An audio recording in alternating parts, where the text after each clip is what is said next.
ஆம்ஸ்டர் comeback மாதிரி Telegram connect பண்ணி விளையாடக்கூடிய ஒரு கேம் பார்த்தீங்கன்னா இந்த கேட்டிசன்.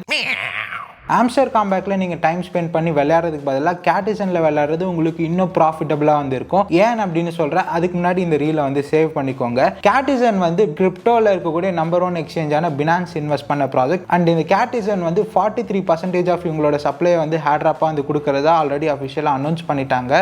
ஆம்ஸ்டர் காம்பேக்ட்டுக்கு 250 மில்லியன் யூசர்ஸ் இருக்காங்க. கேட்டிசனுக்கு வெறும் 25 மில்லியன் யூசர்ஸ் தான். ஸோ ரிவார்டுக்கான சான்சஸ் அதிகமாக கேட்டிசனில் வந்து இருக்குது. இது நீங்கள் எப்படி விளையாடணும்னா பெருசாக ரெஃபர்லாம் வந்து பண்ண தேவையில்லை. இவங்களோட கேட்டிசன் பாட்டுக்கு வந்து போயிட்டு அந்த கேம் விளையாட வந்து ஸ்டார்ட் பண்ணிடலாம். இனிஷியலாக நீங்கள் எதில் வந்து ஃபோக்கஸ் பண்ணணும்னா உங்களோட அந்த கேட் லெவல் வந்து இன்க்ரீஸ் பண்ணுங்க. செகண்டரி முடிஞ்ச அளவுக்கு அதிகமான காயின்ஸ் வந்து ஏர்ன் பண்ண ட்ரை பண்ணுங்க. அண்ட் அதுலேயே வந்து பார்த்தீங்கன்னா பிரான்ஸ், சில்வர், கோல்டு இந்த மாதிரி லெவல் போயிட்டே வந்துருக்கும். முடிஞ்ச அளவுக்கு அதிகமான லெவல் போனீங்கன்னா அதிகமான ரிவார்ட் கிடைக்க பாசிபிலிட்டியானது வந்து இருக்குது. அண்ட் இதே மாதிரி நிறைய கேம்ஸ் அண்ட் ஹேட்ராப்ஸ் பற்றி வந்து தெரியணும்னா மோர்னு வந்து கமெண்ட் பண்ணுங்க. தேங்க்யூ.